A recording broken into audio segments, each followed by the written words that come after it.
Jenny Christopher అన్న అన్న అనాలి, ఎందుకంటే నాకంటే ఒక ఫ్యూ మంత్స్ పెద్దోడు ఆయన, కొన్ని మంత్సే పెద్దోడు, అందుకే అన్న అనాలి. అన్న బైబిల్ స్టడీ చేస్తున్నాడు కదా, అన్న పెద్దోడు బైబిల్ స్టడీ చేస్తాడు.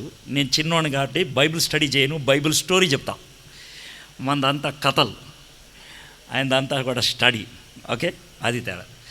అన్న సిగ్గుపడ్డాడు, కానీ క్రిస్టఫర్ అంటే దేవుడిని మోసినోడని. కరెక్ట్ భాషలో చెప్పాలంటే క్రిస్టఫర్ అంటే ఏంటి తెలుసా? గాడిద అని అర్థం. యేసు ప్రభువుని మోసింది దునియాలో ఒక్కటే, గాడిద. అంటే మనం క్రీస్తు కోసం గద అవ్వాలి, క్రీస్తు కోసం గాడిద అవ్వాలి. Okay, that's the whole concept. Okay, నేను చెప్పదలుచుకున్నటువంటి కథ ఏంటంటే, ఇప్పుడు వీళ్ళంతా కూడా క్రీస్తే క్రీస్తే క్రీస్తే అని చెప్తా ఉన్నారు. క్రీస్తే నా బలం, క్రీస్తే నా గురి, క్రీస్తే నా జీవితం, ఇక మస్తు చెప్పచ్చు. అలాంటి క్రీస్తే అన్నీ చెప్పచ్చు, బాగుంది. అయితే పోరగాళ్ళకు వచ్చేటువంటి ప్రశ్న ఏంటంటే, క్రీస్తే ఎందుకన్నా మా ఇంటి పక్కనోడు ఎందుకు కాకూడదు, కేసీఆర్ ఎందుకు కాకూడదు? ఇది మనకు వచ్చేటువంటి ప్రశ్న. Why Christ alone, why not anybody else? ఆయనలో ఉన్నటువంటి అంత ఖతర్నాక్ విషయం ఏందంట? దునియాలో లేనిది, దునియాలో ఎవ్వనికి లేనిది ఆయనకు ఒక్కనికి ఉన్నది ఏందంట? ఇది మనకు ఉన్నటువంటి ప్రశ్న. ఈరోజు మనం ఆ ప్రశ్నకు జవాబు తెలుసుకుందాం. అంటే దునియాలో చాలామంది యేసు ప్రభు చేసినట్లు చాలా కార్యాలు చేశారు, అర్థమైందా? అంటే అద్భుతాలు చేశారు, భవిష్యత్తు గురించి చెప్పారు, చాలా పనులు చేశారు. కాబట్టి అవేమి అంటే యేసు ప్రభువులో ప్రత్యేకం అని చెప్పడానికి లేదు. జీసస్ క్రైస్ట్ అలోన్, క్రీస్తు ఒక్కడే అని అనటానికి ఒక్క విషయం చెప్పన్నా, నాకు ఒక్క విషయం. ఇది మనకున్నటువంటి ప్రశ్న. ఈరోజు ఆ ప్రశ్నకు మనం జవాబు చూడటానికి ప్రయత్నం చేద్దాం. అయితే జీసస్ క్రైస్ట్ యేసయ్యలో ఇదొక్కటే ప్రత్యేకం అని అనటానికి ఎవడైనా ఇచ్చేటువంటి ప్రశ్న ఏంటంటే, యేసయ్య ఇది చేయగలడా అని అడుగుతారు. ఇది చేయగలితే ఆయన ఖతర్నాకరా అని. దునియాలో ఎవడైనా సరే ఇది చేయగలడా అని దేని గురించి అడుగుతాడు? కొండెక్కగలడా, చందమామకి వెళ్ళగలడా? అవి ఏమీ పెద్ద విషయం కాదు. మనుషులు కూడా పోతున్నారు. మనుషులు చేయలేనిది, మనుషులకి సాధ్యం కానిది, పైసలున్నా, పరువున్నా, ప్రఖ్యాత ఉన్నా సాధ్యం కానిది ఒకటి ఉన్నది.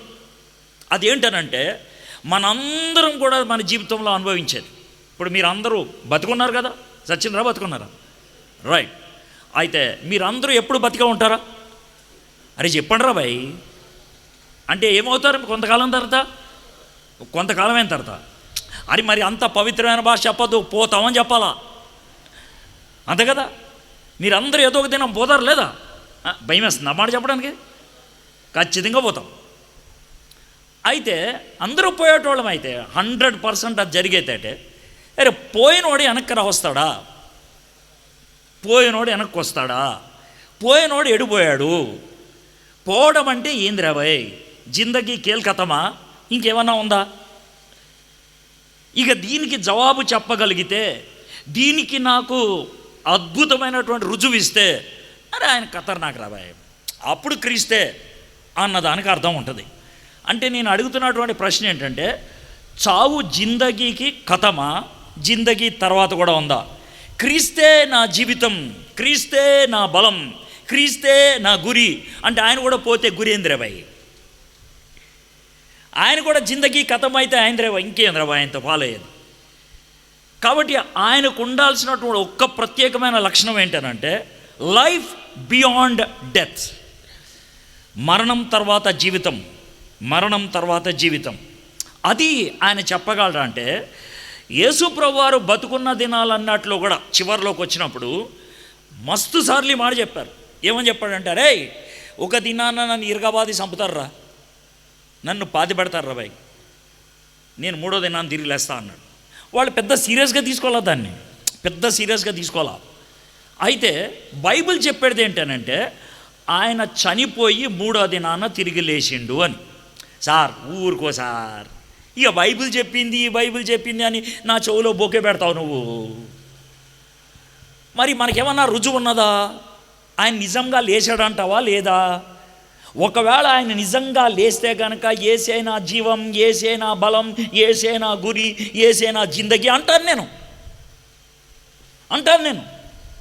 గ్యారంటీ ఉందా? Is there a guarantee? ఇది మనకున్నటువంటి ప్రశ్న బాయ్. అయితే ఈ ప్రశ్నకు జవాబు ఇవ్వడానికి బైబిల్లోకి వెళ్ళి 3 స్టోరీలు చెప్తా. 3 స్టోరీలు అంటే 3 స్టోరీలు మీరు 3 దిక్కుల్లో ఉండదు, ఒక్క చోటే ఉన్నాయి అన్నీ కూడా. లూకాసు వార్త 24వ అధ్యాయం, ఒకటే అధ్యాయం బాయ్, 53 వచనాలు. అర్థమైందా? స్టోరీ లెక్కను చూసుకుంటూ పోదాం. యేసుప్రభు నిజంగా లేచిండా లేదా అనేది మనం ఈరోజు డిసైడ్ అవుదాం. ఆయన తిరిగి లేస్తే, ఆయన మరణాన్ని జయిస్తే, చనిపోయినోడు తిరిగి వెనక్కి వస్తే ఆయన కాళ్ళు పట్టుకోవాలి బాయ్, ఇక వేరే మార్గం లేదు. ఆయన లేవకపోతే కనుక అదే కాలుతో ఆయన ముఖాన్ని కొట్టాల. ఎవడరా నువ్వు చెప్పింది నాకు? యేసుప్రభు బలం అని ఎవడరా నీకు చెప్పింది? యేసుప్రభు జీవం అని ఎవడరా నీకు చెప్పింది అని ఇరగబాదిపోవాలి మనం. ఈ రెండిట్లో ఏదో ఒకటి డిసైడ్ అవ్వాలన్నా. అర్థమైందా? జెన్నీ క్రిస్టఫర్ అన్న చాలా మంచోడు, శుతిమెత్తంగా నెమ్మదిగా మాట్లాడతాడు. మనం అంతా అడ్డా బిడ్డ వేసి పడేస్తాం. బిడ్డ దిగితే బుల్లెట్ దిగాలి, లేతలేదు బస్ కెల్కతం, అక్కడితో సెటిల్ అవ్వాలి. ఓకే, ఎందుకంటే మనం కథలు చెప్పేటోళ్ళం కదా. అయితే ముందు ఒక చిన్న సన్నివేశం చెప్తాను రాబాయ్, మీరు ఆ సన్నివేశానికి జవాబు చెప్పాలి. ఏంటి అని అంటే, బాయ్ నా చేతిలో ఏముంది? నేను చేతుల్లో అన్నా, తెలుగు వచ్చా అని? చేతుల్లో ఏముందన్నా? ఏం లేదా? చేతుల్లో ఉన్నది నీకు తెలియాలంటే ఏం చేయాలి? కట్ ఇది తీయాలి కదా. దీన్ని తీయటాన్నే మనం ఏమంటామంటే తెర తీశారు రాబోయ్ అంటారు. తెర తీశారు, ఇది మొదటిది. తెర తీస్తేనే కానీ నా చేతిలో ఏముందో నీకు తెలవదు. ఒకటే ముసుగు తీయాలి, అర్థమైందా? ఆ ముసుగు తీస్తే కనుక మనకు అర్థమవుతుంది. నెంబర్ 1, ఒకవేళ నేను ముసుగు తీసిన టైంలో నువ్వు కళ్ళు మూసుకున్నావు అనుకో, నీకు తెలుస్తుందా? తెలవదు. కాబట్టి నేను ముసుగు తీసినప్పుడు ఏం చేయాలి? నువ్వు కళ్ళు తీసి చూడాలి. మీకు ఎగ్జాంపుల్ చెప్పాలంటే, ముసుగు తీస్తే కరెక్ట్గా అదే టైంకి కళ్ళు తీసుకోవాలంటానికి మనం కెమెరా దగ్గరికి పోవాలి. మనం గ్రూప్ ఫోటో దిగుతాం కదా, గ్రూప్ ఫోటోలో చాలాసార్లు అయిపోయిందా, నీ కళ్ళు మూసుకున్నా అని అనేవాడు ఉంటాడు, ఒకడు అంటాడా లేదా? ఏ అని అంటే, అది కళ్ళు తెరిచినప్పుడు వీడు కళ్ళు మూసాడు. ఏది కళ్ళు తెరిచినప్పుడు? కెమెరా కళ్ళు తెరిచినప్పుడు వీడు కళ్ళు మూసిండు, అందుకే మళ్ళీ దిగి అంటాడు. అర్థమైందా? 2 తెరుచుకోవాలా, ఒకటి ముసుగు తెరుచుకోవాలా, రెండోది మన కళ్ళు తెరుచుకోవాలా, అంతేనా? ఇక మూడోది, ఒకవేళ నేను నా చేతిలో మొబైల్ పెట్టుకొని ఉన్నాను అనుకోండి, నేను కొండ జాతోళ్ళు ఉంటారే, అరే జిందగీలో ఎప్పుడు కూడా పట్టణంకి రానోళ్ళు, మొబైల్ చూడనోళ్ళు ఉంటారు చూసా, వాళ్ళకి ఇది చూపించినాను అనుకో, ఆడు కళ్ళు తెరిచి చూసి వాడు అడిగే ప్రశ్న ఏంటి? ఇదేంది అంటాడు. అవునా కదా? అప్పుడు ఆడికి వివరించాల. అవునా కదా? ఈ 3 జరిగితే కనుక జాగ్రత్త వినండి. 3 చెప్పిన, 1 త్వర తెరుచుకోవాలా, 2 కళ్ళు తెరుచుకోవాలా, 3వది తెరుచుకున్న తర్వాత అదేంటో చెప్పాలా. ఈ 3 జరిగిన తర్వాత సత్యం అంటే ఏంటో మనకు తెలుస్తుంది. అవునా కదా? ఈ 3 తెరిచిన తర్వాత కూడా ఇదేంద్ర అబ్బాయి అంటే ఆయన గోపు మీద కూడా పంపించాల. అంతే కదా బాయ్, క్లారిటీ వచ్చిందా? ఈ దినాన్న ఆ 3 తెరుస్తా. ఏడా 3 తెరుస్తా? 1 తెర తీస్తా, 2 కళ్ళు తీస్తా, అది నేను కాదులే, వాక్యం తీస్తుంది. అర్థమైందా? 3వది పరిశుద్ధాత్ముడు మీ హృదయాన్ని తెరుస్తాడు, అదే సమజావటం. ఈ 3 కనుక జరిగితే యేసయ్య తిరిగి లేచిండా లేదా అనేది అర్థమవుతుంది బాయ్. నీకు అది అర్థమైందనుకో, సమజ్ అయిందనుకో, బేఫికర్, నువ్వు డిసైడ్ చేయి, నీ ఇష్టం. అర్థమైందా? అయితే నేను ఒక్కటి మాత్రం చేయదలుచుకున్నా, ఏంటనంటే, అన్నా నాకు అర్థం కాలేదన్నా, నాకైతే సరిగ్గా అర్థం కాలేదన్నా, అందుకే యేసుప్రభు తిరిగి లేచాడో లేదో డౌట్ అన్నా అని ఎవడు అంటానికి వీల్లేదు. నాకు ఇష్టం లేదన్నా, నేను నమ్మనంటే అది నీ ఇష్టం రా భాయ్, ఆప్కి మర్జీ హై, ముజే క్యా బోల్నా కా. నేనైతే అర్థం చెప్తా, నేనైతే వివరిస్తా, 24వ అధ్యాయం మొత్తం కథల లెక్క చెప్తా, చెప్పి మీ ముందు పెడతా. అయితే ఈ 24వ అధ్యాయంలో 3 స్టోరీలు ఉన్నాయి బాయ్, 3 స్టోరీలు. ఏం స్టోరీలు కూడా చెప్తా. ఒక స్టోరీ ఏంటంటే, అమ్మాయిలు యేసుప్రభు యొక్క సమాధి దగ్గర పోయిండ్రు. ఈ సమాధి దగ్గర పెద్ద రాయి అడ్డు ఉంటుంది. ఆ రాయి ఎవడు తీస్తాడు అనే టెన్షన్ ఉండేది. అయితే అక్కడ పోయినప్పుడు ఏం జరిగిందో చూద్దాం. అంటే 3 వచనాలు చదువుతా, మనకు ఒక అవుట్లైన్ వస్తుంది. ఆ తర్వాత 3 కథలు వివరంగా చూద్దాం. 24వ అధ్యాయం ఒక్కటే, ఇంక అటు ఇటు ఏం వెళ్ళక్కర్లేదు. 2వ వచనం, సమాధి ముందర ఉండిన రాయి దొర్లింపబడి ఉండట చూచి లోపలికి వెళ్ళిరు గాని. అక్కడ సమాధి మీద ఉన్నటువంటి రాయి ఏదైతే ఉందో అది దొర్లించేశారు. అంటే రాయి అడ్డు లేదు, అంటే కర్టన్ లేచిపోయింది. కర్టన్ లేచింది లోనున్నోడు బయట రావడానికి కాదు, బయట ఉన్నోడు లోనికి వెళ్ళి చూడటానికి. మీకు అర్థమైందా అన్న? మళ్ళీ చెప్తున్నా, రిపీట్. కర్టన్ తీసింది, రాయి తొలగించింది, లోనున్నోడు బయట రావడానికి కాదు, బయట ఉన్నోడు లోనికి వెళ్ళి చూడటానికి. ఇది నెంబర్ 1 తెలుసుకుంది. అయిపోయిందా?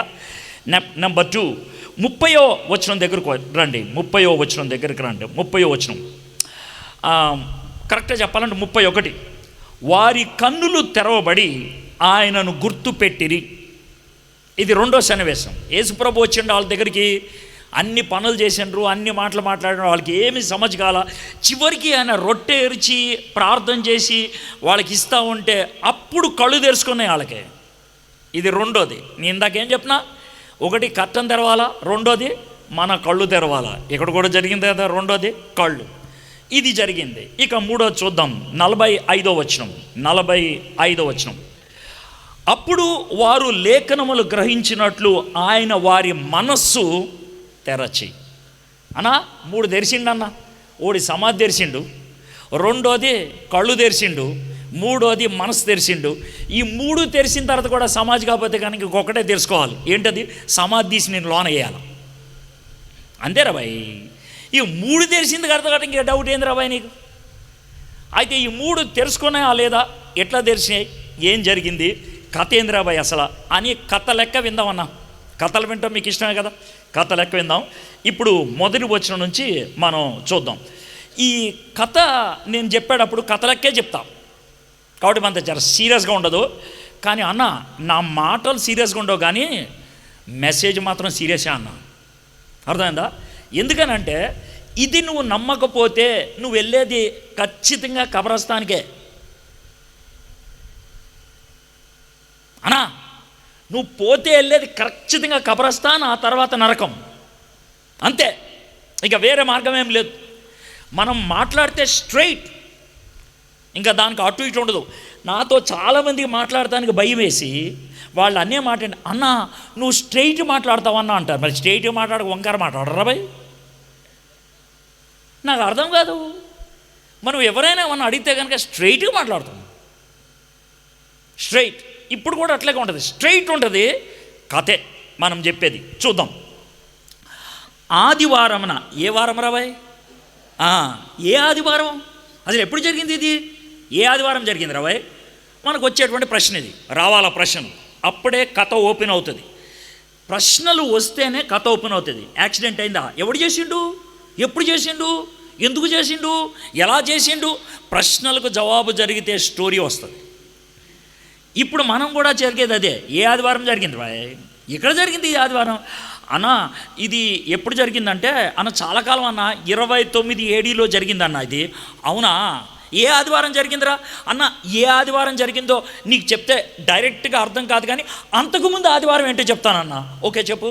అంతకుముందు ఆదివారాన్నే దునియా మొత్తం కూడా ఈ విధంగా పాటిస్తుందన్న. ఏమని? మట్టల ఆదివారం అని. ఎందుకురా మట్టలు పట్టుకునేది? ఎందుకనంటే ఆ రోజు యేసయ్య మొట్టమొదటిసారి యెరూషలేములోకి ప్రవేశించాడన్న. ఆయన ప్రవేశిస్తే మన క్రిస్టోఫర్ని ఎక్కించాడన్న. అదే గాడిద. ఆ గాడిదకి వెళ్తూ ఉంటే ఆయనకి కింద బట్టలు పరిచిండ్రు, తర్వాత మట్టలు పరిచారు, హోసన్నా హోసన్నా అని అరిచారు. అంటే ఒక విధంగా చెప్పాలంటే IPL ఓపెనింగ్ అన్నా, ఒలింపిక్స్ ఓపెనింగ్ అన్నా, గేమ్స్ యొక్క ఓపెనింగ్ సెరమనీ అన్నా, ఎవడైనా ఓపెనింగ్ సెరమనీకి గెలిచినోడు ఓడిచినోడు ఓడిపోయేవాడు ఒకే విధంగా లోనికి ఎంటర్ అవుతారు. యేసయ్య కూడా అలాగే ఎంటర్ అయ్యాడన్నా. ఓకే. ఆ తర్వాత ఏమైంది? ఆ తర్వాత ఒక 3-4 రోజులు ఎవరు కనబడలేదన్నా. జీసస్ క్రైస్ట్ శిష్యులు ఒక్కంతోనే గడిపాడు. ఇక చివరికి థర్స్డే ఈవినింగ్ వచ్చినప్పుడు చివరిగా ఆయన శిష్యులతో చివరిసారిగా భోజనం చేసిండన్న. చేసిన తర్వాత ఆ రోజు సాయంత్రం గెత్సెమనే తోటలో ప్రార్థన చేసుకుంటుంటే ఆయన పట్టుకుపోయారన్న. రాత్రంతా కూడా ఒక కోర్టు తర్వాత ఒక కోర్టు తిప్పారన్న. దమాకొందరా లేదా రాయి, రాత్రిపూట కోర్టు ఏంట్రా, మరి నేనేం చేయను, ఆయన కోర్టు రాత్రి తెలిసారు. అవునా? ఒక కోర్టు కాదు, ఆయన కోర్టు పిలాత్ దగ్గర తెరిచారు, తర్వాత సన్హెద్రిన్లో తెరిచారు, తర్వాత హేరోద్ దగ్గర తెరిచారు. అన్న రాత్రి తెరిచిండ్రా భయ్, తెరిచిండ్రు. ఎందుకంటే పగలదాకా ఆగితే కనుక ఏమవుతుందో భయం వేసింది వాళ్ళకి. తెరిచి మొత్తానికి మార్నింగ్ కల్లా డిసైడ్ చేశారు. ఏమన్నా తెలుసా, ఈయన చంపేయాలని. అవునా అన్న, ఈయన మీద ఉన్న కేసు ఏంది? అరే దునియాలో ఎవరికి ఇవ్వని తీర్పు ఇచ్చిండ్రు ఆయనకి. ఏం తీర్పు అన్న? దునియాలో ఎవరికి ఇవ్వలేదని చెప్తున్నాను కదా. అదే చెప్పా, ఏం తీర్పు అని. అన్నా ఈయనలో నాకే తప్పు కనబడలేదు కానీ ఈయన వేసేయండి, అదే ఆయన తీర్పు. అదేం తీర్పు రాబాయ్, అదేం తీర్పు? మరి నేనేం చేయను? దునియాలో ఎప్పుడు ఎక్కడ ఎవ్వరికి ఇవ్వలేదు అన్నది. అందుకనే ఈయనలో నాకు ఏ దోషం కనబడలేదు, ఆయన గిరగబాదండ్రా అన్నాడు. ఆ తర్వాత ఈయనలో ఏ దోషం కనబడలేదు, వేసేయండ్రా అన్నారు. వేసేసారన్న. అది శుక్రవారం అన్న. ఆయన పాపం సిలువ ఆయన మోసుకుపోయాడు. ఆ సిలువ మీద ఆయన్నే మేకలు కొట్టారు. పొద్దున్న 9 గంటల నుంచి 3 గంటల దాకా సిలువ మీద ఉన్నాడు. సర్వసాధారణంగా ఎవరిని సిలువ మోయిపించరన్నా, కానీ ఈయన స్పెషల్ కేసు కదా, మోయిపించిండ్రు. సిలువ వేయకముందు ఎవరిని కొర్రలతో కొట్టరన్నా, ఈయన స్పెషల్ కేసు కదా, కొట్టించిండ్రు. తర్వాత ఎవరిని సిలువ మీద మేకలు కొట్టరన్నా, తాడుతో కడతారు. ఈయన స్పెషల్ కేసు కదా, మేకలు కొట్టారు. అన్న ఈయన స్పెషల్ కేసు కదా, నెత్తి మీద ముళ్ళతో కంప కూడా పెట్టిండ్రన్నా. ఇంత ప్రెషర్ ఎక్కువయ్యేటప్పటికి ఆయన చచ్చిపోయింది అన్న సిలువ మీద. ఆయనతో పాటు ఇంకో ఇద్దరిని సిలువేసిండు, అటొకటి ఇటోడిని. వాళ్ళు సావలా, ఎందుకంటే వాళ్ళ నార్మల్ సిలువ కదా, వాళ్ళది సావలా. ఈయన స్పెషల్ సిలువ కదా, ఈయన చచ్చిండు. ఈయన సచ్చాడా లేదా అని డిసైడ్ చేయడానికని వాళ్ళు ఒక ఈటని తీసుకొని వచ్చి పొడిచిండ్రన్న. పొడిస్తే నా ఉద్దేశ ప్రకారం 3, 4 ఈ 2 పక్క టెమికల్ మధ్య నుంచి పొడుచుకుందన్న. అది అన్నా నీ దగ్గర అప్పుడు ఏమన్నా సెల్ ఫోన్ ఉందా అన్న, ఫోటో తీసినావా? 3, 4 అని ఏదో పెద్ద పెక్కుతున్నావు కాదురా భయ్. ఎందుకు చెప్తున్నా అంటే అక్కడే పొడుచుకుందంటానికి ఒక కారణం ఉంది. ఏంటనంటే యోహాను సువార్త 19వ అధ్యాయం ప్రకారం దాన్ని పొడిసి బయటికి లాగితే రక్తము నీరు వచ్చిందంట. ఈ భాగంలో రక్తము నీరు ఒక్క జాగాలోకి వెళ్ళి వస్తుందన్న, ఇక్కడికి వెళ్ళి ఈ మధ్యన. అవునా అన్న, ఎందుకు వస్తుంది అక్కడికి వెళ్ళి? అక్కడ ఒక సంచి ఉంటుంది, దాన్ని పెరికార్డియం అంటారు. ఆ సంచిలో నీళ్లు ఉంటాయి, దాన్ని పెరికార్డియం ద్రవం అంటారు. ఆ నీళ్ల మధ్యన మన గుండెకాయ ఉంటుంది. ఆ గుండెకాయకి ఇది ఫుల్ కుషన్ అన్నమాట చుట్టూ. మనోళ్ళు దాన్ని పొడిచి బయటికి లాగితే అటు గుండెకాయలోకి వెళ్ళి రక్తము, ఇటు పెరికార్డియం ఫ్లూయిడ్ 2 బయటకు వచ్చాయన్న. కాబట్టి ఆయన సచ్చిండని అర్థం. ఎందుకంటే రక్తం నీళ్ళలో కలవలేదు కదా, అంటే రక్తం పగిలిందని అర్థం, అంటే మనిషి సచ్చిండని అర్థం. అందుకనే వాళ్ళు గబగబా సమాధి చేశారు. అన్నా ఎందుకన్నా గబగబా, ఎందుకన్నా అంత అర్జెంట్ రా బాయ్, అర్జెంట్ అంతే. ఎందుకన్నా చెప్పన్నా జర అర్జెంట్ అంటే, ఆయన చనిపోయిందేమో 3 గంటల ప్రాంతంలో. ఆయన చనిపోయాడా లేదా డిసైడ్ అయ్యేప్పటికీ అర్ధగంట అయింది. పిలాతు పర్మిషన్ ఇచ్చి తీసుకోపోండ్రా అని చెప్పేటప్పటికి ఇంకో అర్ధగంట అయింది, అంటే 4 అయిపోయింది. అప్పటికే యూదులకి 6 గంటల లోపల సమాధి చేసేయాలి. ఏ అన్నా ఏమన్నా టైం ఉందా? అది కాదురా భయ్. ఇప్పుడు మనకంటే రోజు మారేది ఎప్పుడు? రాత్రి 12 గంటలకి. హ్యాపీ బర్త్డే అని ఎప్పుడు పంపిస్తాం మనం? రాత్రి 12 గంటలకు పంపిస్తాం. ఎందుకంటే దినం మారేది రాత్రి 12 గంటలకి, కానీ వాళ్ళకి దినం మారేది సాయంత్రం 6 గంటలకి. అది ఎందుకన్నా అంటే అప్పుడు గడియారం లేదుగా, అందుకని. మరి దినం ఎప్పుడు మారుతుంది? దినం మారేది సూర్యుడు దిగినప్పుడు. ముందు రాత్రి సాయంత్రం 6 నుంచి పొద్దున 6, ఆ తర్వాత పగలు పొద్దున్న 6 గంటల నుంచి సాయంత్రం 6. సో ఒక రాత్రి ఒక పగలైతే కనుక ఒక దినం అని అర్థం. కాబట్టి సాయంత్రం 6 గంటలకి కొత్త దినం షురు అవుతుంది. శుక్రవారం సాయంత్రం 6 గంటలకి శనివారం స్టార్ట్ అవుతుంది. యూదులకి శనివారం అంటే చాలా భక్తి. ఎందుకన్నా ఇవాళ దేవుడు చెప్పిండ్రా ఏమనంటే, శనివారం శవాన్ని ముట్టొద్దు, శనివారం పని చేయొద్దు, శనివారం నాతోనే గడపండి, పవిత్రంగా గడపండి, సబ్బాతిది అని అన్నాడు రాబాయ్. అందుకని 6 గంటల లోపల సమాధి చేసేసి వీళ్ళు స్నానం చేసేసి పవిత్రంగా కూర్చోవాలా. అందుకనే 5:30 లోపల సమాధి చేసేసిండ్రు అన్న, గబగబా అయిపోయింది. ఇది శుక్రవారం సాయంత్రం జరిగింది. అయితే యేసుని సమాధి చేసిన వాళ్ళు ఇద్దరు, ఒక ఆయన పేరు యోసేపు, ఇంకో ఆయన పేరు నికోదేమస్. ఇద్దరు చేశారు. చేసిన తర్వాత కొంతమంది ఆడోళ్ళు ఉన్నారు, జీసస్ క్రైస్ట్ని బాగా క్లోజ్గా ఫాలో అయ్యేటువంటి ఆడోళ్ళు ఉన్నారు. వాళ్ళు జర్ర దూరం నుంచి చూస్తూ ఉన్నారు యేసు ప్రభుని అన్నీ చేస్తూ ఉంటే. సమాధి చేసిన తర్వాత ఆడోళ్ళు జరసేపు ఏడ్చారు. అయ్యో ఏసై గడ్డం తువ్వలేదు, నేను ఏసైకి చివరిసారి ఒక్కసారి కూడా స్నానం చేయలేదు అని వాళ్ళు బాగా ఏడిచారు. మరి శనివారం స్టార్ట్ అయింది కదా, ఎవడి ఇంటికాడు వెళ్ళిపోయారు. వెళ్ళిపోయిన తర్వాత శనివారం సాయంత్రం 6 గంటలకు ఏం స్టార్ట్ అవుద్ది? ఆదివారం స్టార్ట్ అవుద్ది. ఆదివారం స్టార్ట్ అవ్వగానే ఈ ఆడవాళ్ళందరూ ఉంటారులే, కనీసం 4 మంది ఆడవాళ్ళు, ఇంకా అంతకంటే ఎక్కువ మంది ఉంటారు.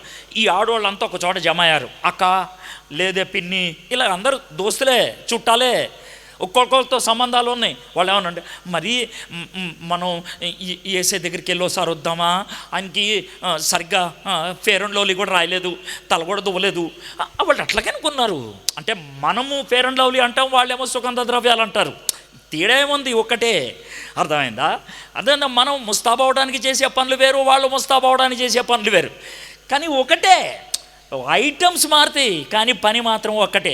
కాబట్టి మనం ఏమైనా చేద్దామా అని అనుకొని 6 గంటలకి గబగబా ఒకళ్ళేమో పసుపు, ఇంకొకళ్ళేమో సున్నిపిండి, ఇంకొకళ్ళు అది ఇది అంతా నూరేసిండ్రు. ఇక నూరేసి అక్క పదండి అక్క పోదాం అని బయలుదేరిండ్రు. ఇప్పుడు చూద్దాం. ఆదివారమున తెల్లవారుచుండగా ఆ స్త్రీలు తాము సిద్ధపరిచిన సుగంధ ద్రవ్యములు తీసుకొని సమాధి వద్దకు వచ్చి, నేను చెప్పిన దానికి దీనికి ఏమైనా ఫరక్ ఉందా? ఏం లేదు. ఈ సుగంధ ద్రవ్యాలు తీసుకొని వస్తూ ఉన్నా. తెల్లవారుచుండగా అనే మాట ఎప్పుడు ఉపయోగిస్తారంటే, నేను నిన్న సాయంత్రం చెప్పాను కదా 4 జాములు ఉంటాయని. సాయంత్రం 6 గంటల నుంచి పొద్దున్న 6 గంటల దాకా 12 గంటలు 4 జాములు.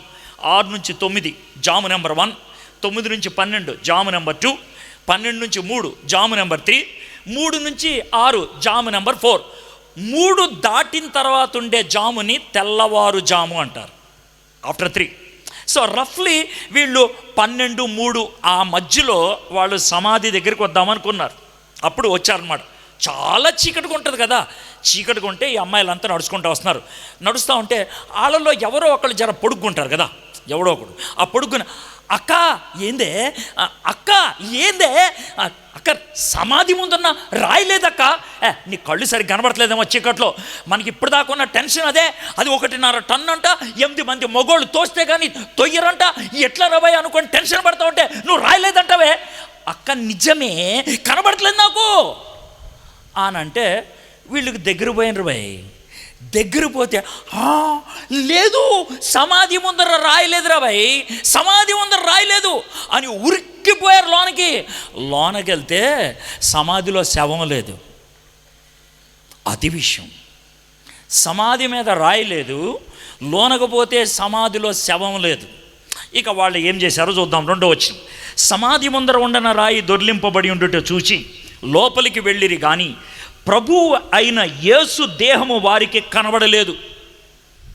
ఇక కనబడకపోయేటప్పటికి ఆ సమాధికి బయట గుమ్మం ఉంటుంది కదా, ఆ గుమ్మం దగ్గర కూర్చొని అయ్యో చివరి చూపు కూడా నేను నోసుకోలేదే, ఓరి నాయన ఒక్కసారి చూద్దాం అనుకుంటే కనబడలేదే అని మస్తు ఏడుస్తున్నారు వాళ్ళు. యేసయ్య శవం కనబడలేదని ఏడుస్తున్నారు వాళ్ళు. యేసయ్య శవం కనబడలేదని ఏడుస్తున్నారు, భయంకరంగా ఏడుస్తూ ఉంటే చూడండి అక్కడ. ఇందును గూర్చి వారికి ఏమీ తోచకుండగా, వాళ్ళకి ఏం చేయాలో అర్థం కావట్లా, సమజ్ కావట్లా. ఏంద్రాబాయ్ ఏమైంది, ఎవడైనా ఎత్తుకుపోయిందా, ఏం జరిగింది, ఏమి సమజ్ కావట్లా, ఏడుస్తూ ఉన్నారు. అయితే ఏమైంది, ప్రకాశమైన వస్త్రములు ధరించిన 2 మనుషులు వారి యొద్ద నిలవబడిరి. కరెక్ట్గా చెప్పాలంటే వచ్చింది 2 దేవదూతలు. కానీ లూకా దేవదూతలను రాయలా. ఎందుకు రాయలేదు తెలుసా? లూకా రాసేది దునియా మొత్తానికి. దునియా మొత్తానికి 2 తెలుసు, అయితే దేవుడు లేకపోతే దెయ్యం. దేవదూతల గురించి తెలియదు వాళ్ళకి. దేవదూతల గురించి తెలిసేది ప్రపంచంలో ఒక్కళ్ళకే, యూదులకి. అందుకనే మత్తయి దేవదూతలు అని రాశాడు, లూకా దేవదూతలు అని రాయలా. ఎందుకంటే వీడికి అర్థం కాదుగా, దేవదూతలు అంటే ఆడేవుడు అంటాడు. అందుకనే రాయలా. రాయకుండా ఏమని రాసిండంటే, ప్రకాశమానమైన వస్త్రములు ధరించిన 2 మనుషులు వారి వద్దకు నిలబడిరి. వారు భయపడి ముఖములను నేల మోపి ఉండగా, వాళ్ళు ఏమనుకున్నారు, దేవుడు వచ్చాడేమో అనుకున్నారు. ప్రకాశమైన బట్టలు కదా, దేవుడు అనుకుని చూడకూడదానికి తలగా ఉంచేసుకున్నారు భయం వేసి. అది పరిస్థితి అనమాట. అయితే వచ్చింది ఏంటంటే 2 దేవదూతలు. వాళ్ళు ఏం చెప్పారు, వారి వద్ద నిలబడిరి. వారు భయపడి ముఖములు నేలమోపి ఉండగా, వీరు సజీవుడైన వారిని మీరు ఎందుకు మృతుల్లో వెతుకుతున్నారు? రే మీరు శవాన్ని ఎందుకు వెతుకుతున్నారా? సమాధిలో ఎందుకు ఎత్తుతున్నారా? చనిపోయిన వాడిని ఎతికినట్లు ఎందుకు ఎత్తుతున్నారు అంటే, అరే ఏం మాట్లాడుతున్నారు, నువ్వు ఏం మాట్లాడుతున్నావు, ఆయన చావలేదా? మొన్న శనివారం శుక్రవారం చచ్చిపోలా? సమాధి చేయలే ఇక్కడ? మేము సమాధి చేసినప్పుడు దగ్గరలేమో ఎక్కడ ఎత్తకమంటావురా? ఎక్కడ ఎత్తకాలి? ఇక్కడేగా సమాధి చేసింది. ఈయన అనుకొని ఉంటారు మనసులో. వాళ్ళు అన్న డైలాగ్ వీళ్ళకి అర్థం కాల. అరే సజీవుల్ని మృతుల్లో ఎలా ఎత్తుతారా? సజీవుడా, ఆయన పోలేదా, ఆయన చావలేదా, ఏం మాట్లాడుతావు నువ్వు? ఇది వాళ్ళకున్న ప్రశ్న. నెక్స్ట్ ఏమైందో చూద్దాం. ఆయన ఇక్కడ లేడు, మాకు తెలుసు ఇక్కడ లేడని. శవం కనబడట్లేదుగా, ఆయన ఇక్కడ లేడు మాకు తెలుసా ఇక్కడ లేడని. ఎక్కడున్నాడు చెప్పండి అని అంటే, ఆయన ఇక్కడ లేడు, ఆయన లేచాడా?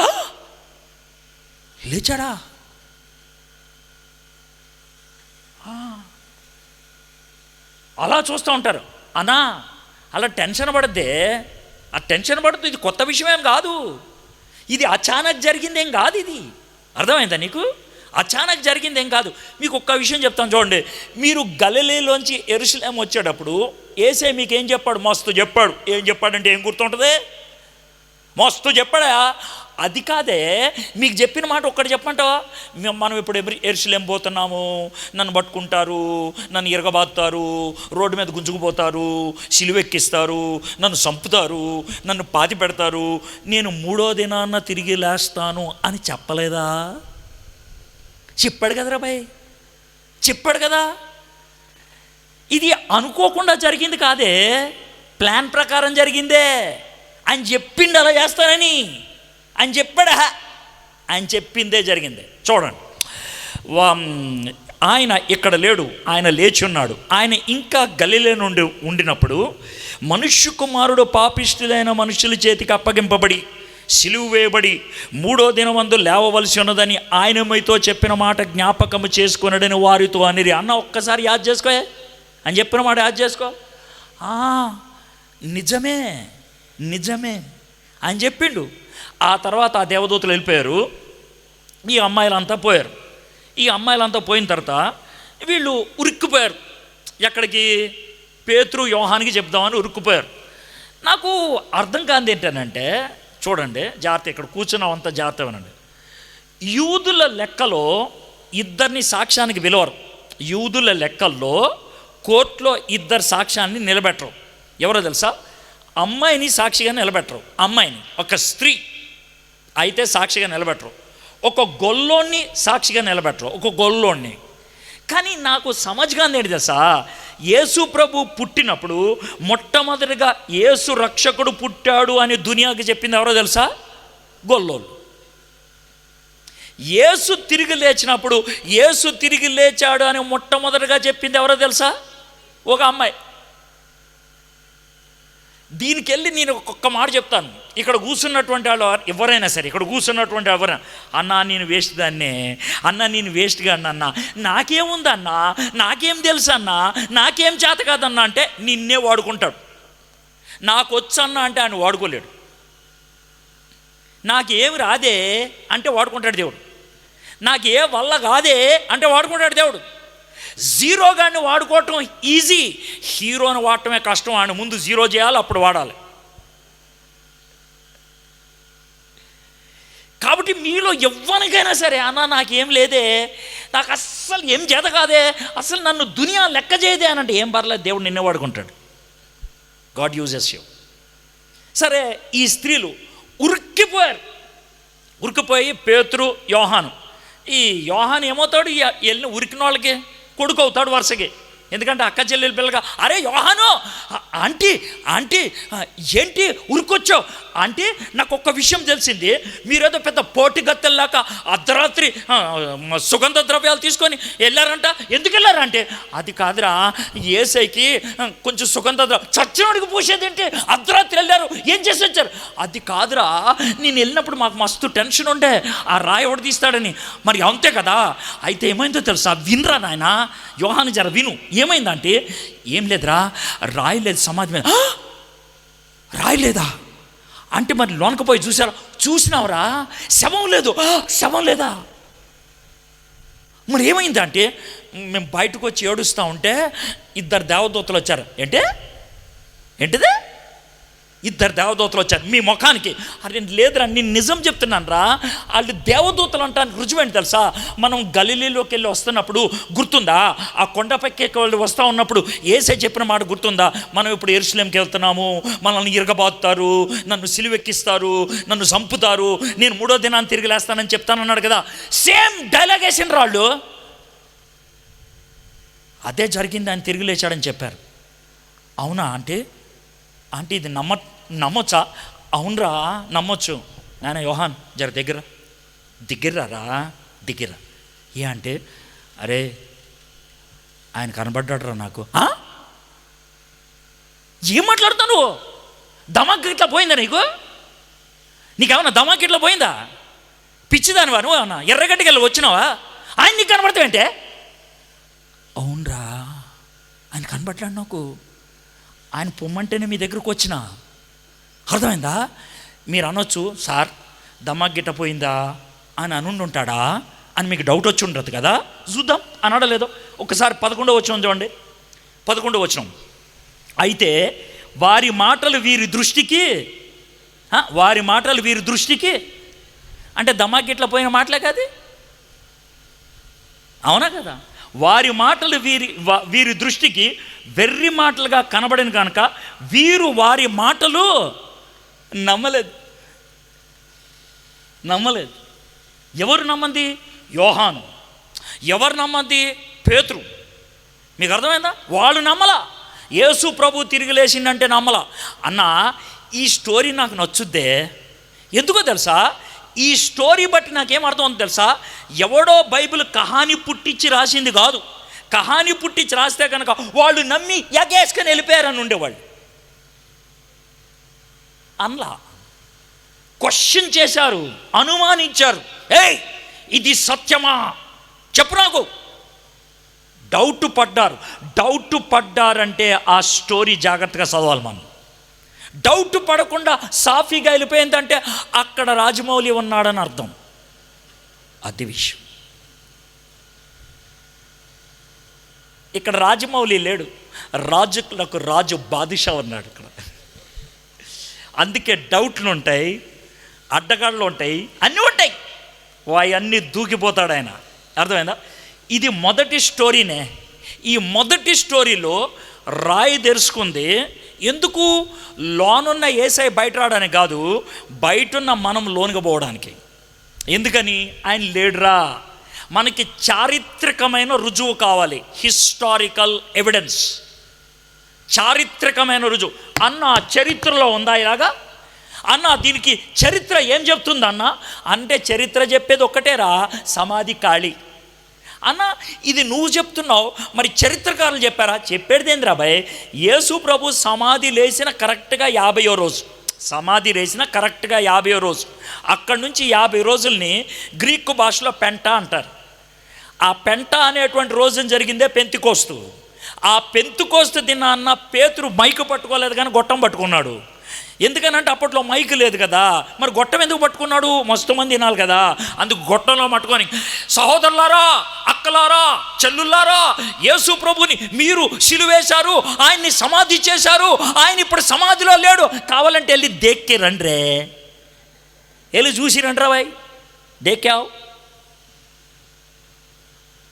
50వ రోజు కహాని ఎవడైనా వినబడితే కనుక అట్లా ఊరుకుంటాడు రా బాయ్. 50వ రోజు, పైగా పక్క ఊరు వెళ్ళి కాదు, పక్క దేశం వెళ్ళి కాదు, అదే ఊరిలో అదే ప్లేస్లో. అరే బాయ్ ఇదే తోటలో ఆయన సమాధి పెట్టిండ్రు, లేడు ఇప్పుడు ఆయన, పోయి చూసండి.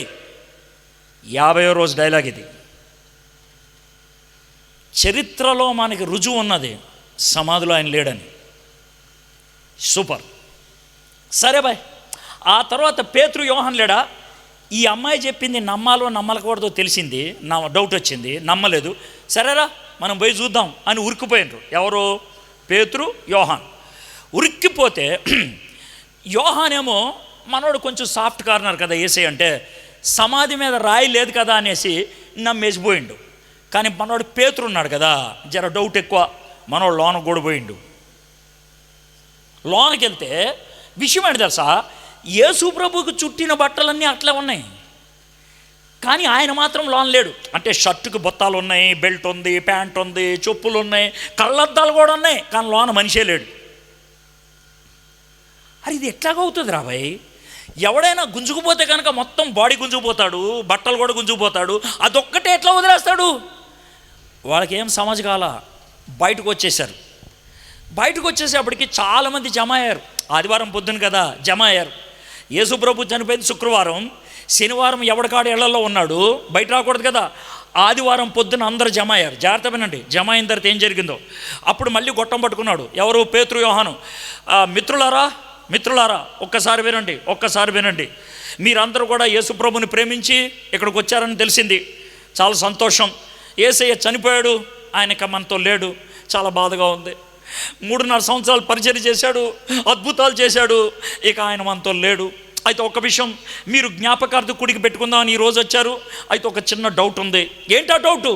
ఆయన తిరిగి లేచాడా లేదా డౌట్ ఉంది. కొంతమంది ఆడవాళ్ళు వెళ్ళి వచ్చారు, ఆయన సమాధి అయితే ఖాళీగా ఉంది, మేము కూడా పోయించినాం, సమాధిలో లేడు.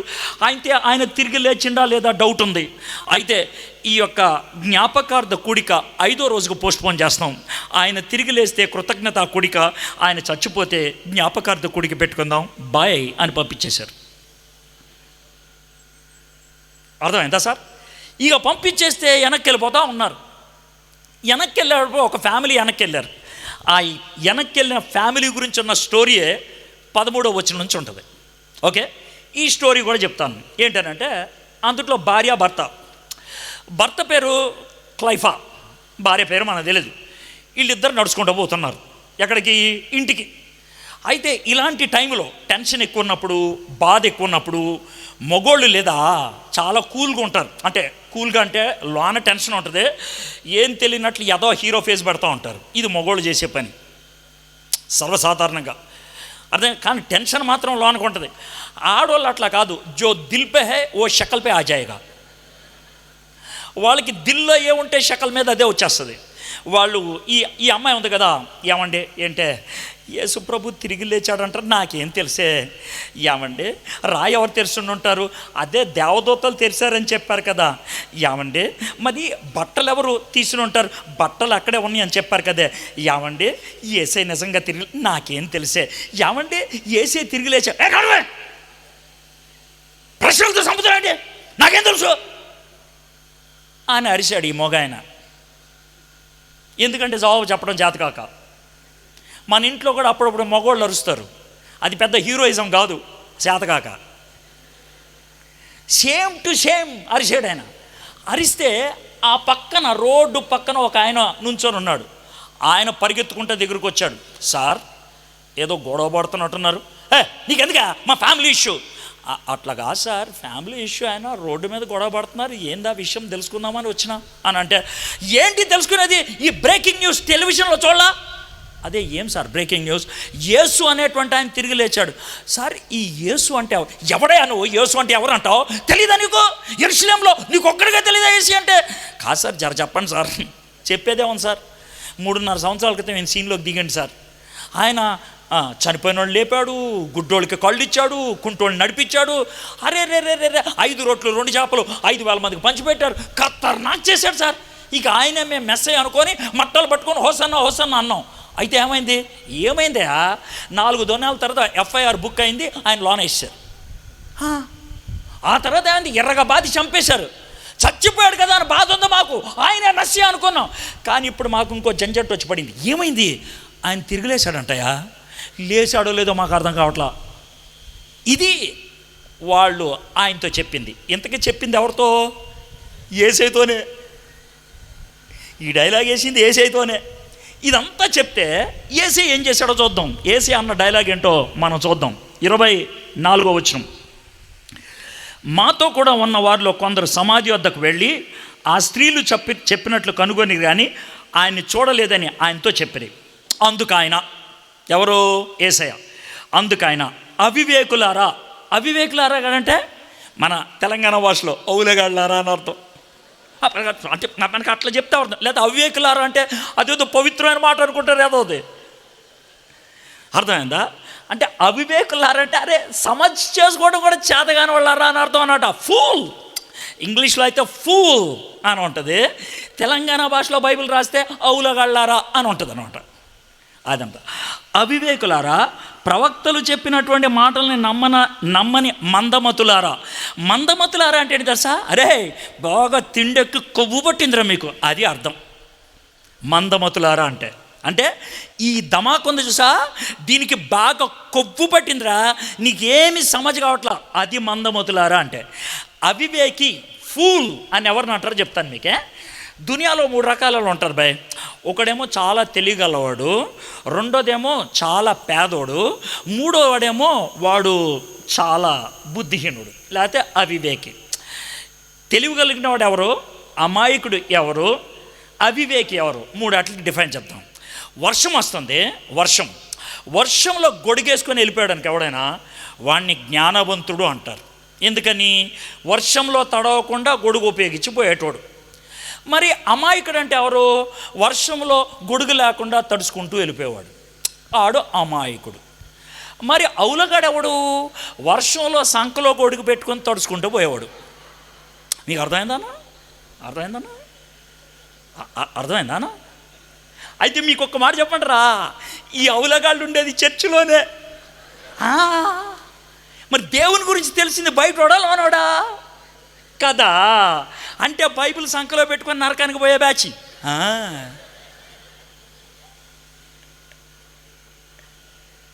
అన్నా, సబ్బు దిండి కింద పెట్టుకుంటే సంఖ కొన్నటువంటి మురికిపోదు, దాన్ని కాగితం విప్పి రాసుకుంటే పోద్ది కదా. బైబిల్ దిండి కింద పెట్టుకుంటే ఏమవుద్దన్నా? అవ్వదు, తెరిచి చదవాలి. కొన్ని తెరుచుకుంటే కానీ పని అవదన్నా. గొడుగు తెరుచుకోవాలి, బైబిల్ తెరుచుకోవాలి, పారాచూట్ తెలుసుకోవాలి, మనసు తెరుచుకోవాలి, లేకపోతే పని అవదన్నా. వీళ్ళని భయంకరంగా తిట్టండి. అరే అవులాగాళ్ళారా, మీరు ప్రవక్తలు చెప్పిన మాట వినరు బాయ్, మోసే చెప్పిన మాటలు వినరా బాయ్ అని ఆయన అన్నాడు. క్రీస్తు ఈలాగు శ్రమపడి తన మహిమలో ప్రవేశించడం అగత్యము కదా అని వారితో చెప్పి, మోషేయు సమస్త ప్రవక్తలు మొదలుకొని లేఖనలన్నింటిలో తన్ను గూర్చిన వచనముల భావం వారికి తెలిపాను. ఇంతలో తాము వెళ్ళుచున్న గ్రామము దగ్గరికి వచ్చింది. అయ్యా నీ పేరేంటో కానీ మైల్ ఇదే, మరి మేము వస్తామే అని వెళ్ళిపోతూ ఉన్నారు. ఇద్దరు వెళ్ళిపోతూ ఉంటే అమ్మాయిలకి ప్రేమ ఎక్కువ, అర్థమైందా? వీడికి మగవాడికి బుల్లెట్ లాగా పని అయిపోయింది కదా, వెళ్ళిపోతున్నాడు. అయితే అమ్మాయి 2 అడుగులు వేసి ఇలా, అయ్యా మరి మీ పిన్ ఉందా ఇక్కడ? లేదండి. మీ అంకుల్ ఉన్నారా? లేదండి. మరి ఎక్కడికి వెళ్తున్నావు? ఏదోలేండి అలా వెళ్తున్నావు. అయ్యో సాయంత్రం అయిపోయింది కదా, మా ఇంటికి వచ్చే అని ఇలా ఆయనంక చూస్తే సరే రా బాబు అని అంటే ఆయన ఇంటికి తీసుకెళ్ళారండి. ఈ అబ్బాయి ఈ అమ్మాయి ఉందంటే, అయ్యా నువ్వు ఈయనతో జరసేపు కూర్చొని మాట్లాడుతూ ఉండు, వెనక బాత్రూమ్ తీసుకెళ్ళి కాళ్ళు చేతులే కడుక్కుంటాడు, కూర్చోబెట్టు, నీలోగా చపాతీలు చేసుకొని వస్తానని ఆమె చపాతీలు చేసుకొని వచ్చేసింది. యూదులు చేసే పని ఏంటంటే రొట్టెలు చేసుకుంటారండి వాళ్ళు. రొట్టెలు చేసుకొని హమ్మూస్ అంటారు, హమ్మాస్ కాదు మళ్ళీ వాళ్ళతో కూడా. ఇది హమ్మాస్కి తేడా ఉంది. ఈ హమ్మూస్ అంటే ఈ శనగలు ఉంటే దాన్ని ఉడకపెట్టి తర్వాత మెత్తగా చేసి దాంట్లో పసుపు, కొంచెం అల్లం, కొంచెం వెల్లుల్లిపాయ, తర్వాత మిర్చి, టమాటాలు వేసి వాళ్ళు మన చట్నీ ఉంటుంది కొబ్బరి చట్నీ, ఆ కొబ్బరి చట్నీ లాగా చేసుకుంటారు. అది ఈ రొట్టెల్లో దాన్ని ముంచుకు తింటారు. జర పైసలు ఉన్నవాడైతే ఎవడైనా చేపలు ఫ్రై చేసుకొని పక్కన పెట్టుకుంటారు. వీళ్ళు చేసే పని ఏంటంటే ఒక బల్ల పెడతారు, ఆ బల్ల మీద రొట్టెలు పెట్టారు, హమ్మూస్ పెట్టారు, అందరూ కూడా ముందు కూర్చున్నప్పుడు సర్వసాధారణంగా చేసేది ఏంటంటే ఇంటి యజమాని ఉంటాడే ఆయన ఏం చేస్తాడంటే మొదట రొట్టె తీసుకొని పైకి తేట్టి, ప్రభా ఈ రొట్టె మాకు ఇచ్చినందుకు వందనాలు అని దీవించి అందరికీ పంచి పెడతాడు. ఇది చేయాల్సిన పని. ఇట్లా చేస్తూ ఉన్నప్పుడు యేసే ఓ పక్కన కూర్చున్నాడు కదా, కూర్చుంటే ఆయన గబగబా రొట్టె తీసిండు. అంటే ఈ పెద్ద ఆయన తీసుకోవాలి అంటే ఈయన గబగబా నూకేసిండు, ఆయన అన్నారు. కానీ మనోడు ఇలా పైకెత్తి, ఎవరు మనోడు అంటే ఎవరు? యేసయ్య పైకెత్తి, తండ్రి ఈ రొట్టె మాకు ఇచ్చినందుకు నీకు వందనాలు అనంగానే ఆ స్వరం, ఆ ప్రార్థన యాదకొచ్చింది. అరే 5 రొట్లు 2 చేపల టైంలో చేసిన ప్రార్థన ఇదే. అరే ఆ చేతికి చూడరా గాయం కనబడుతుంది, ఈయన యేసు యేసు అనేటప్పటికి ఆయన మాయమైపోయాడు.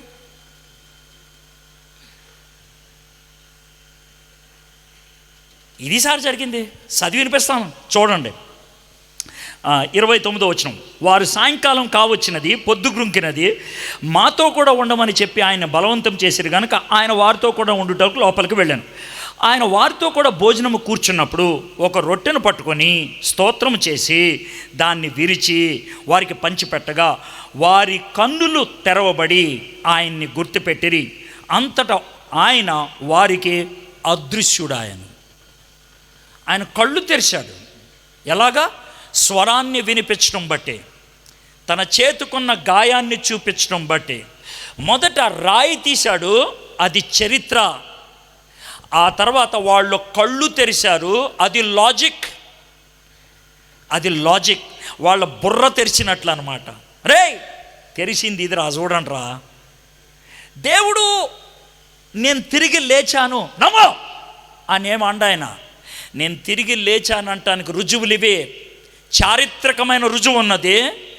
ఇక్కడ ప్రజలు చూశారు, చూసిన దానికి రుజువు ఉంది. I witness. ఇంకేమన్నారు చూడండి. 31వ వచనం, 32వ వచనం.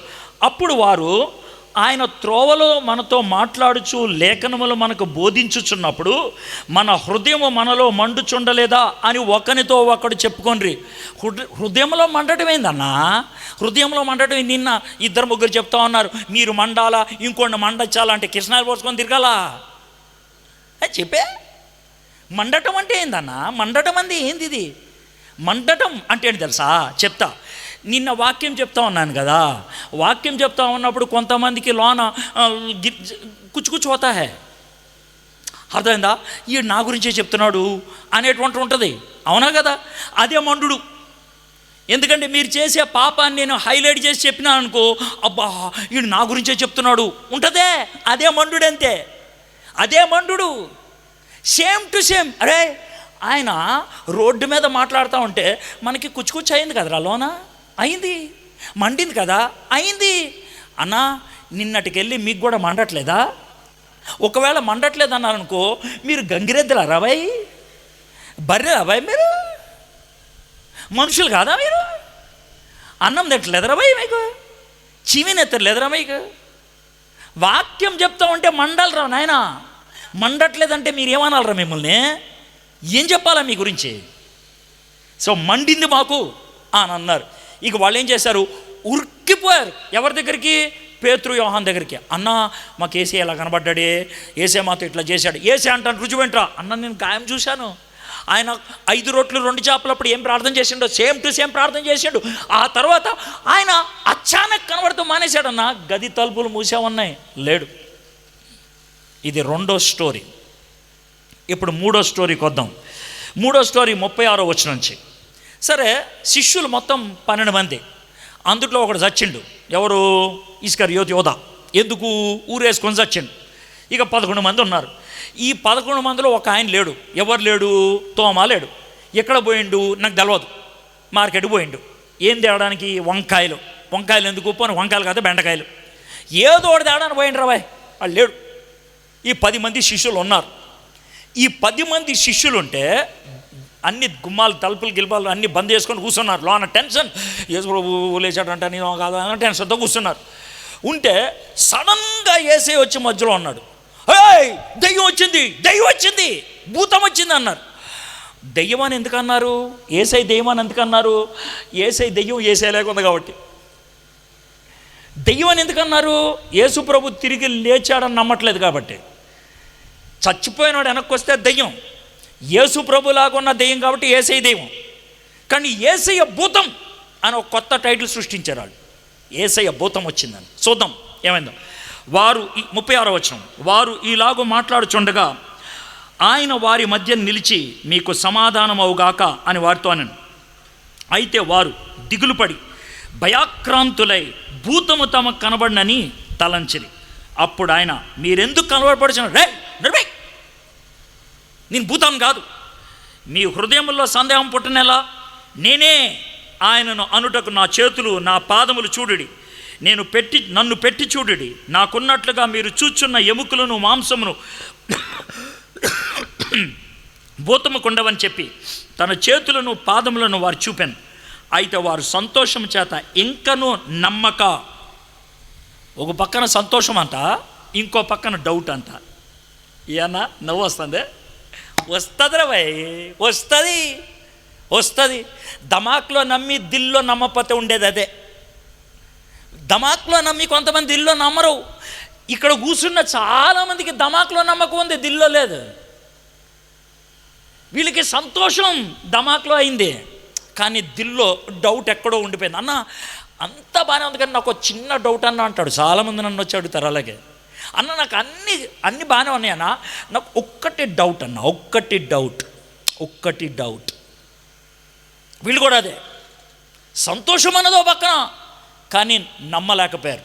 అప్పుడు యేసయ్య ఏం చేశాడు చూద్దాం. తన 41. అయితే వారు సంతోషం చేత ఇంకనూ నమ్మక ఆశ్చర్యపడుచుండగా ఆయన ఇక్కడ మీ వద్ద ఏమైనా ఆహారం కలదా అని చెప్పి ఏదో చేశాడు. 44 వచనం. అంతటా ఆయన మోషే ధర్మశాస్త్రంలోను ప్రవక్తల గ్రంథాలలోను కీర్తనలోను నన్ను గూర్చి వ్రాయబడినవన్నీ నెరవేరవన్నని నేను మీ వద్ద ఉండినప్పుడు మీతో చెప్పిన మాటలు నెరవేరినవని వారితో చెప్పాను. యేసయ్య నేనే ఆయన్ను అని చెప్పేసి రొట్టెలు గిట్టెలు కూడా వాళ్ళతో తిని తర్వాత ఏం చేసింది తెలుసా? జాగ్రత్త వినండి. ఏం చేసిందంటే, అన్న యెషయా ఏం రాశాడు, మోషే ఏం రాశాడు, జకరియా ఏం రాశాడు, కీర్తనకారుడు ఏం రాశాడు, ఒక్కొక్క రిఫరెన్స్ చూపిస్తా ఉన్నాడు. ఎందుకు చూపించిండు అన్న ఇవన్నీ అని అంటే, మీకు చిన్న మాట చెప్తా. మీకు చిన్న మాట ఏందనంటే, మీరు ఈ మూడాట్లో ఏదో పని చేస్తున్నారు అనుకుందాం. ఒకటి, కేసీఆర్ మీకు ఇళ్ల స్థలాలు ఇస్తున్నారు అనుకుందాం. మీరు ఆఫీసులోకి వెళ్ళి ఇళ్ల స్థలాలకి పట్టాలు తెచ్చుకోండి అంటారు. వెళ్తారు. ఏం పేరా అనేది? సార్ నా పేరు ఎడ్వర్డ్ విలియమ్స్ సార్, భూపాలపల్లికి వెళ్ళి వచ్చిన. అవునా? వాడేమంటాడు తెలుసా? మరి నువ్వు ఎడ్వర్డ్ విలియమ్స్ అంటానికి రుజువు ఏమన్నా ఉందా? ఏం రుజువురా? 5 అడుగుల 6 అంగుళాల మనిషి నేను ఇక్కడ ఉన్నాను, నీకు సరిపదా? అట్లా కాదు. నువ్వు 5 అడుగుల 6 అంగుళాలు ఉండు, 6 అడుగులు 3 అంగుళాలు ఉండు, అది మాకు రుజువు కాదు. మరి ఏం కావాలి? 6 అంగుళాలతో ఒకటి కావాలి. ఏంది 6 అంగుళాలు? అదే ఆధార్ కార్డు ఉందా, ఎలక్షన్ కార్డు ఉందా అన్నది ఉందా అన్ని. ఇంత పెద్దది నమ్మవు కానీ ఇంత నమ్ముతావే, మరి అదే మాకు కావాలా? నీ దగ్గర ఆధార్ కార్డు ఉందా? చూపి ఒకసారి. నువ్వే ఆయన అంటాను, చూపియా. ఎందుకని మాట చెప్పాను తెలుసా? ఒక్కవేళ మీలో కొంతమందికి ఈ డౌట్ వస్తుంది, సార్ ఈ జంజట్ అంత ఎందుకు సార్, ఏసే మైక్ తీసుకొని నేనే ఏసేని అని అంటే పోలా అని అంటే, మీలో చాలామంది హలో నువ్వు ఏసే అంటాను, నీ దగ్గర ఆధార్ కార్డు ఉందా, ఎలక్షన్ కార్డు ఉందా నీకు అన్నా, నీ దగ్గర ఐడి ఏమన్నా ఉందా అన్నా అని అడుగుతారు. మీరు గ్యారంటీ ఏందిరా నువ్వు ఏసే అంటానికి? నువ్వు ఏసే అంటాను గ్యారంటీ ఏదిరా అడుగుతారు. అందుకే ఏసైకి బాగా తెలుసు మనం ఎలాంటి వాళ్ళము. అందుకనే ముందు ఆధార్ కార్డు చూపించారు. ఏసై ఆధార్ కార్డే బైబిల్. అర్థమైందా అన్న? బైబిల్ ఏసై ఆధార్ కార్డు. ఆధార్ కార్డులో ఉండేది మన బయోపిక్ కదా.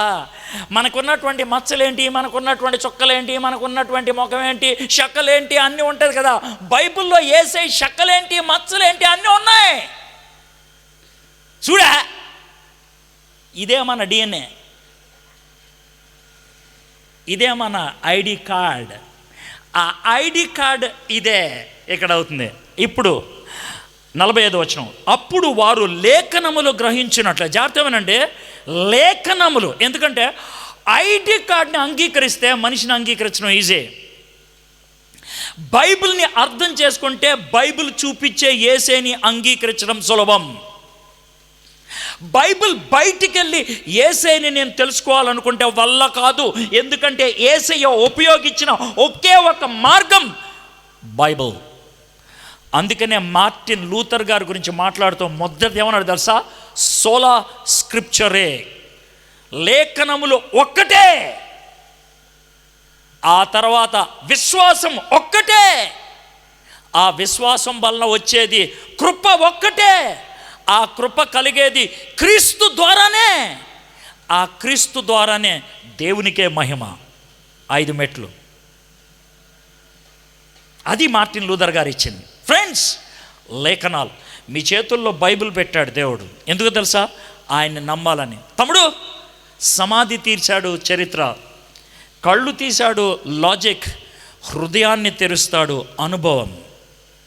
మీకు బైబిల్ తీసి చూపించా, అది సమాధి మీద రాయి తీయటం అంటే. బైబిల్లో ఉన్న విషయాన్ని మీకు వివరించా, మీ కళ్ళు తెరిచా, మీ హృదయాన్ని తెరవగలిగేది పరిశుద్ధాత్ముడు ఒక్కడే. ఈ మధ్యాహ్నం అది జరగాలని నేను ఆశిస్తున్నాను. It should happen. Your heart should open up to receive him. నీ గుండె తెరుచుకోవాలి, ఆయన్ని ఆహ్వానించాలి. దా నా హృదయంలోకి రా ప్రభా అని అడుగు. నీ హృదయంలో ఎవరున్నా సరే, ఆ హృదయంలో ఉన్న వాళ్ళు బయటికి వెళ్తేనే ఆయన లోనకు వస్తాడు. అర్థమైందా? బయటికి పంపించాల్సిన బాధ్యత నీది, ఆయన లోనికి రమ్మనాల్సిన బాధ్యత నీది. లోనికి రా అంటే అదేంటిది, వాళ్ళు ఎవరో అన్నారు, పర్లేదు పక్క జరుగుతారు కూర్చో అంటే ప్లీజ్ అదేంటిది, ఆ సీట్ అయితే నాకు పూర్తిగా ఇచ్చే, లేకపోతే పూర్తిగా వాళ్ళకి ఇచ్చే. మరి నువ్వేం చేస్తావు? నేను బయట ఉంటాను, నువ్వు ఎప్పుడు రమ్మంటే అప్పుడు వస్తాను. నేను వేరే వాళ్ళతో అడ్జస్ట్ అవ్వలేను, క్రీస్తే. నేను వేరే వాళ్ళతో అడ్జస్ట్ అవ్వలేనే, నేను క్రీస్తే. ఉంటే నేను ఒక్కడనే ఉండాలా, లేకపోతే నువ్వు 10 మందిని తెచ్చిపెట్టుకో, నాకెందుకు? అడ్జస్ట్ అయ్యే వాళ్ళు చాలామంది ఉంటారు, కానీ నేను అడ్జస్ట్ అవ్వలేను. ఇప్పుడు మీకున్న ట్రబుల్ అదే. యేసయ్య అడ్జస్ట్ అవ్వలేడా? అవలేడు. దా అని పిలిస్తే దీన్ని పో అనాల్సిందే. అనగలిగే దమ్ము, శక్తి ఇప్పుడు పరిశుద్ధాత్ముడు ఇస్తాడు. కొంతమందికి గర్ల్ ఫ్రెండ్ అవ్వచ్చు, కొంతమందికి బాయ్ ఫ్రెండ్ అవ్వచ్చు, కొంతమందికి పోర్నోగ్రఫీ అవ్వచ్చు, కొంతమందికి పాన్ గుట్కాలు అవ్వచ్చు, కొంతమందికి ఇంకేమైనా అవ్వచ్చు. They should go out. ఆ సీట్ నాదే, నేను సృష్టించుకున్న దానికోసం. కానీ నువ్వు ఎవరికో ఇచ్చేసావు, ఎవతకో ఇచ్చేసావు. నీ కళ్ళు తెరిసా, నీ గుండె తెరిసా, నన్ను ఆహ్వానిస్తే లోనకు వస్తా, దాన్ని బయట పంపించాయి. Send them out. ఈ సమయంలో చేయడానికి ఇష్టపడుతున్నావా? సరే, ఒకవేళ అది జరిగితే క్విక్గా క్రీస్తు 46వ వచనం, క్రీస్తు శ్రమపడి 3వ దినమున మృతుల్లో నుండి లేచిననియు. అది మన విశ్వాసం. ఆయన నీ కోసం శ్రమ పడ్డాడు, నీ పాపం కోసం చచ్చిపోయాడైనా, నీకు బదులుగా సిలువెక్కాడైనా. క్రీస్తు శ్రమపడి మృతుల్లో నుండి లేచిననియు. ఆయన చచ్చిపోయింది నా పాపానికి వెల చెల్లించినది, ఆయన తిరిగి లేచింది నా జీవితంలోకి ఉంచి ఆయన నాకు నిత్య జీవాన్ని ప్రసాదించడానికి. 47 యెరూషలేము మొదలుకొని సమస్త జనముల్లో ఆయన పేరట మారు మనసు, పాప క్షమాపణయు ప్రకటింపబడిననియు రాయబడి ఉన్నది. అయితే ఆ యేసు ప్రభు వారు నా జీవితంలోకి రావాలంటే ఏం జరగాలి? మారు మనసు, పాప క్షమాపణ. యేసయ్యా నా హృదయంలోకి రా, నా జీవితాన్ని మార్చు, ఈ గలీజ్ పనులన్నీ చేసింది నేనే, నన్ను క్షమించు. అది ప్రకటించబడాలి. ఈ సంగతులకి మీరే సాక్షులు. యేసయ్య తిరిగి లేచాడని నమ్మి ఆయన హృదయంలోకి రమ్మని ఆహ్వానించి నీ పాపాలు ఒప్పుకుంటే నీ జీవితంలో కలిగేటువంటి అనుభవాన్ని ఇతరులకు చెప్పేదే సాక్ష్యం. సాక్ష్యం చెప్పడానికి ఒక్కటే ఒకటి చాలు, మారు మనసు. బైబిల్ కాలేజీకి వెళ్ళటం కాదు, బైబిల్ ఎంత తెలుసు అనేది కాదు. అది తర్వాత నీ జీవితంలో మార్పు కలిగిందా? సమరయ స్త్రీ మార్పు చెందిన 10 మినిట్లో గ్రామాన్ని తీసుకొచ్చింది. 10 మినిట్లో గ్రామాన్ని తీసుకొచ్చింది. గెరాసేన్ అనేటువంటి ప్రాంతంలో ఉన్నటువంటి వ్యక్తి, 2000 మంది దెయ్యాలు ఆయనలో ఉన్నాయి. 2000 కంటే పైన దెయ్యాలు. ఆ దెయ్యాల్ని వెళ్ళగొడితే నెక్స్ట్ డే డెకాపోలి అనే గ్రామంలో ఆయన బోధించడం మొదలుపెట్టాడు. సాక్ష్యం. లాస్ట్, ఇదిగో నా తండ్రి వాగ్దానం చేసినది మీ మీదకు పంపుచున్నాను, మీరు పైనుండి శక్తి పొందు వరకు పట్టణంలో నిలిచి ఉండడని వారితో చెప్పాను. ఫ్రెండ్స్, మనకు సిద్ధాంతం ఉంది, యేసయ్య చనిపోయి తిరిగి లేచాడని. మనకి ఒక సమర్పణ గీతం ఉన్నది, యేసయ్య దగ్గరకు వచ్చి మన పాపాన్ని ఒప్పుకోవడానికి. మనకు సాక్ష్యం ఉన్నది. అన్నిటికంటే లాస్ట్, దేవుడు మనకి శక్తిని ప్రసాదించాడు పరిశుద్ధాత్మ ద్వారా. ఈ మధ్యాహ్నం సీరియస్గా ఆ పరిశుద్ధాత్మని శక్తిని బట్టి ఒక సాక్ష్యాన్ని కలిగి ఉందాం. మన జీవితాన్ని ఏదైతే పట్టి పీడిస్తుందో, గుండె లోతుల్లో సింహాసనం మీద ఎవరినైతే కూర్చోపెట్టారో పీకేయండి.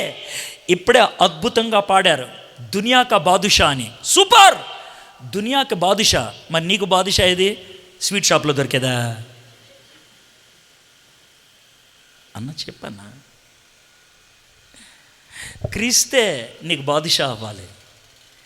క్రీస్తే నీకు బాదుషా అవ్వాలంటే గుండెల మీద కూసోవాలనా సింహాసనం, సింహాసన్. అక్కడ కాదా, ఎక్కడే.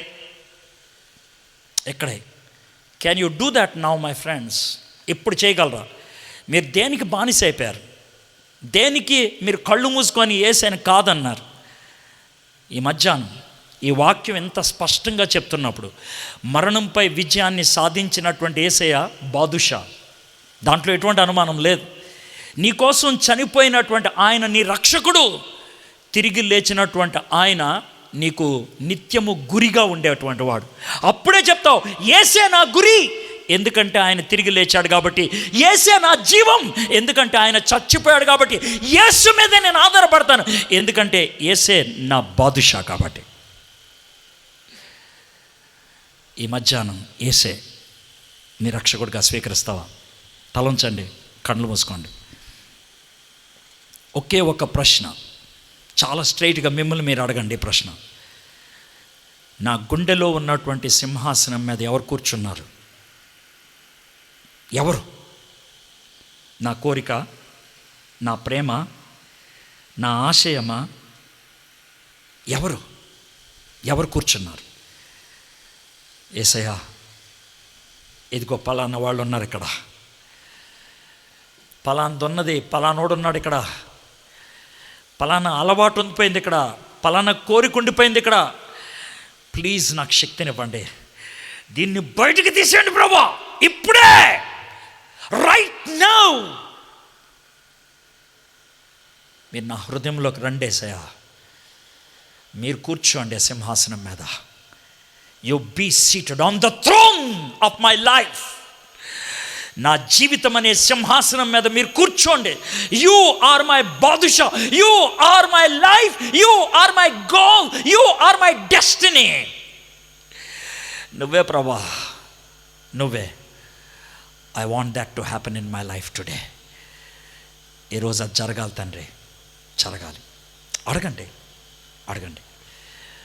నేను చిన్న ప్రార్థన చేసి ముగిస్తాను. మీలో ఎవరైనా యేసయ్యా రండి, నా సింహాసనం మీద మీరు కూర్చోండి, నా గుండె లోతుల్లో ఉన్న సింహాసనం మీద మీరు కూర్చోండి ప్రభా అని మనస్ఫూర్తిగా ఈ సమయంలో యేసు ప్రభుని అంగీకరించిన వాళ్ళు ఎవరు ఉన్నారా? ఉన్నట్లయితే వాళ్ళు మాత్రమే సైలెంట్గా ఒక్కసారి లేచి నిలబడండి. చిన్న ప్రార్థన చేసుకొని మునికించుకుందాం. ఐ జస్ట్ గివ్ 1 minute, ఒక్క నిమిషం టైం ఇస్తా. ఆ టోకెన్లు గీకెన్లు ఏమొద్దమ్మా, అమ్మ ఏమొద్దు, అవసరం లేదు. Just wait. I'll get them to you. Don't worry, I'll get them to you. ఇంకెవరున్నారా? మిమ్మల్ని నేను గౌరవిస్తున్నాను. I don't want to disturb you. That's between you and your Lord. నీకు నీ దేవునికి సంబంధించింది. ఇంకెవరున్నారా? నా హృదయంలో ఇప్పటి వరకు ఏదో ఎవరో ఉన్నారు. Now I want to have Jesus. ఇప్పుడు నాకు యేసే కావాలి, ఈ సమయంలో ఆయన ఆహ్వానిస్తున్నాను అన్నవాళ్ళు ఉన్న చోటను లేచి నిలబడండి. చిన్న ప్రార్థన చేసుకొని మనం ముగించుకుందాం. I will give 1 last call and close. ఒకే ఒక లాస్ట్ కాల్. Thank you. ఎవరైతే లేచి నిలబడ్డారో మీ కుడి హస్తాన్ని మీ హృదయం మీద పెట్టుకోండి. మీ హృదయం మీద ప్లీజ్ మనస్ఫూర్తిగా ఈ చిన్న ప్రార్థన మీరు మనసులో చేసుకోండి. చిన్న ప్రార్థన. యేసయ్యా, నా హృదయంలోకి మీరు రండి యేసయ్యా. ఎంతకాలం ఏదో పెట్టుకున్నాను, ఎవరినో పెట్టుకున్నాను. ప్లీజ్ మీరు రండి ప్రభా నా హృదయంలోకి. నా జీవితానికి రాజు నువ్వే, నా జీవితానికి ప్రభువు నువ్వే. నన్ను నడిపించండి యేసయ్యా, నన్ను నడిపించండి. Thank you Yesayya, thank you. నా హృదయంలోకి మీరు వచ్చినందుకే మీకు వందనాలు. యేసు నామములో ప్రార్థన చేయుచున్నాను. ఆమేన్.